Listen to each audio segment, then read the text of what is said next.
隋末瓦岗起义军实力雄厚，但为什么没有夺得天下呢？隋唐之交，天下烽烟四起，18路反王，64路烟尘纷纷作乱，大隋江山已经是摇摇欲坠了。在这些反抗朝廷的势力当中，瓦岗寨曾经是一枝独秀，实力之强大，隐隐已是各路反王之首了。那么实力雄厚的瓦岗起义军，为什么不仅没有夺得天下，反而在不久之后败得如此彻底，烟消云散了呢？在隋唐演义此类小说当中，都将曾经在历史上举起一旗的瓦岗寨列为首位。瓦岗寨实力之强大，在演义中压根不是窦建德、刘武周、王世充之流所能比的。历史上，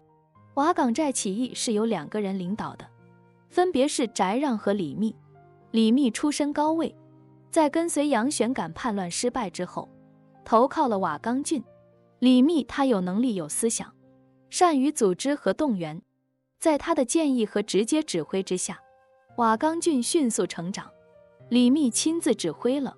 消灭第1名将张须陀的战斗，并且吸收了大量的前隋军旧部，这其中就包括秦琼、罗士信。秦琼、罗士信和其他隋军旧部都愿意投靠瓦岗军，在很大程度上，他们也是看在李密的贵族身份。因此当瓦岗军围困洛阳如日中天时，洛阳内部实际上形成了2个派系，即翟让为首的基层派系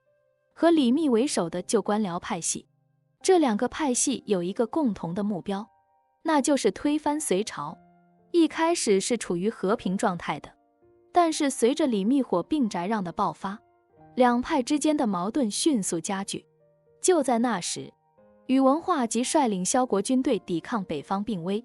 挟瓦岗郡。这时李密出了一个昏招，他派人去洛阳和王世充求和，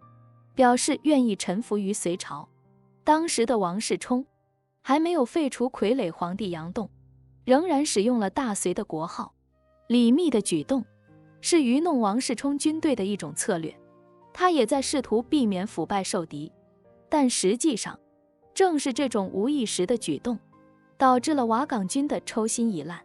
瓦岗军领导者没有好的发展谋略，很难摆脱多面受敌的不利地位。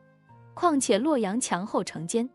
驻守于此的隋军数量上或许不多，但都是精锐，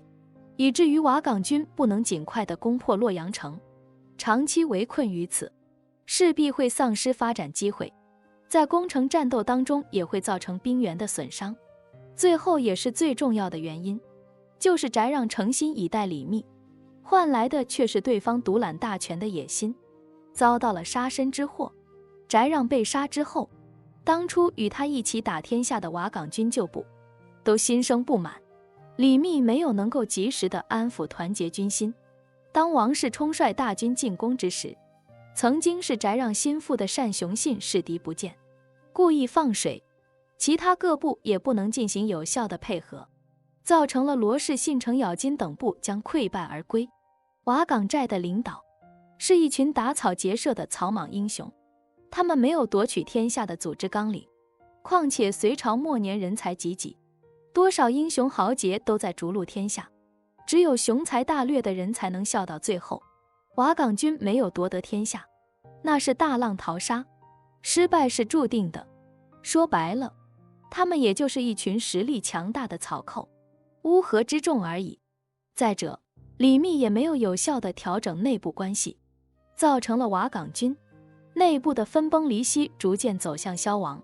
瓦岗军的经历也给了我们现代人一些教训。